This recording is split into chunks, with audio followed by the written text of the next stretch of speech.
Hello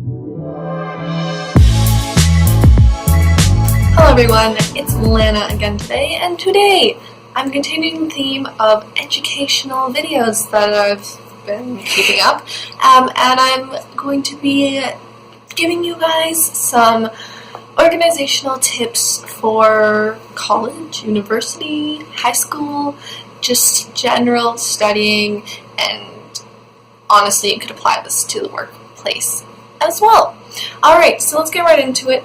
I'm going to cover the different mediums of which I stay organized through, and then give you some tips and stuff that I follow. Alright, so to begin, I think the biggest tool that I use to stay organized is an online calendar.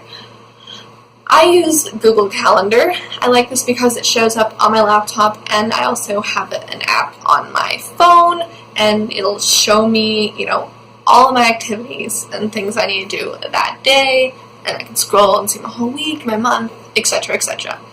So when all my classes become available, I go through all the syllabi, and there, my suit looks nicer.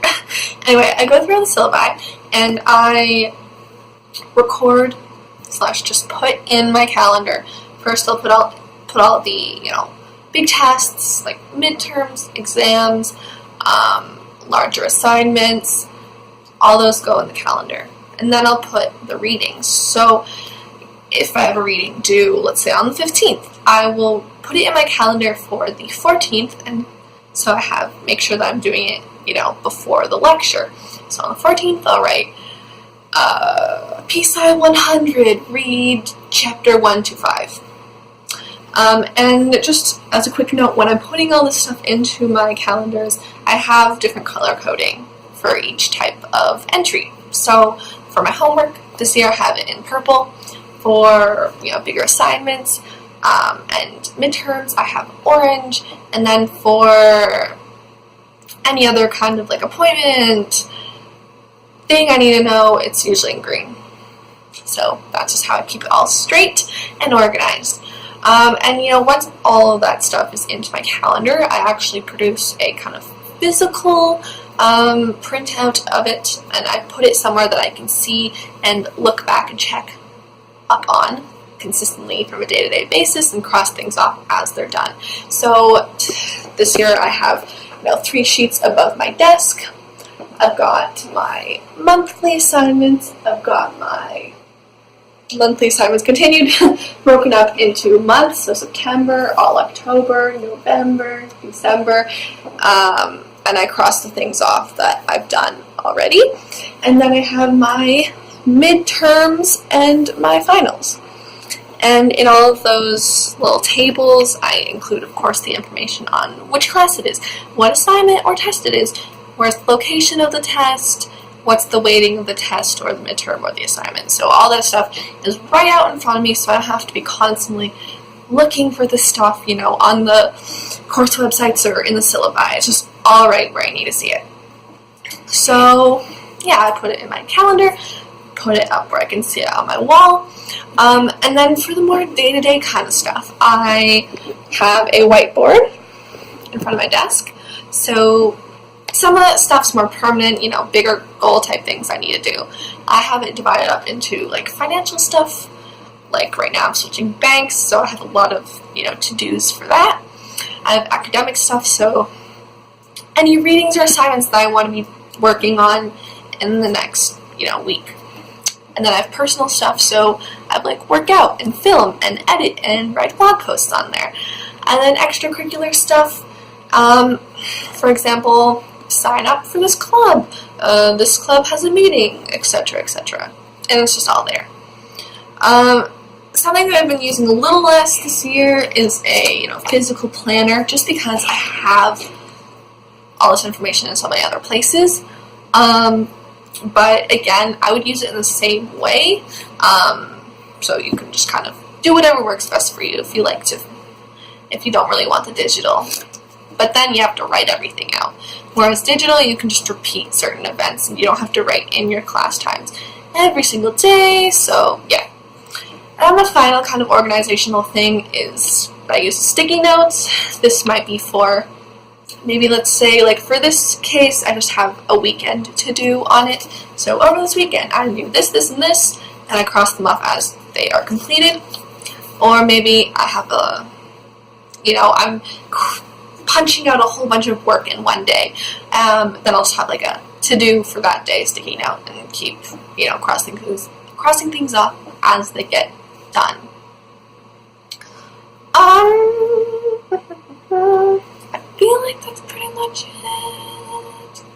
I'm trying to think of what else I want to do. Oh yeah, I guess I'll just talk about, so my tips for organization.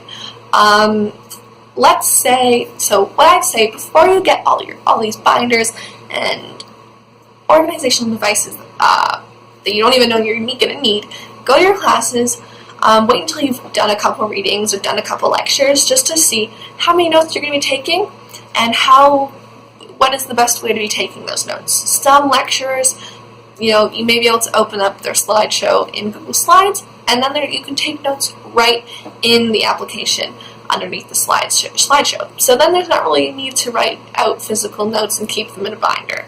You might as well have your lecture slides and notes all in the same place. Then another thing is, maybe you don't have a lot of notes for your readings. So maybe you'd prefer to just have a notebook and not a binder because you take your lecture notes online anyways.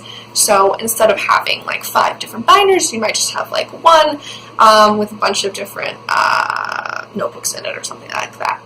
Try and see how you can minimize the amount of stuff you're carrying around from class to class, because you don't want to be carrying pencil cases and all these binders, and it gets heavy on your back, and you have multiple classes a day. It's just a lot, and you want to make sure you have space for food and things to keep you energized throughout the day so your brain can keep working and you can do your best studying and learning. Yeah, aside from that, that's all I'm going to say for the organizational stuff.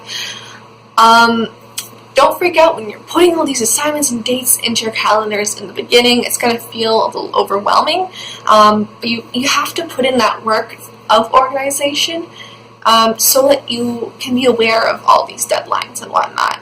It'll feel a lot better when it's all done, and there's a lot of satisfaction that comes from crossing things off that is actually scientifically proven. So if you want to stay on track, you gotta put in the organizational work to do it, and in the end, it pays off. That is all I'm gonna have to say about organization. I feel like I'm a pretty good source for this kind of information, because anyone I talk to is always like, "Oh my God, Lana, how are you so organized and on top of things? This is how." And then of course I have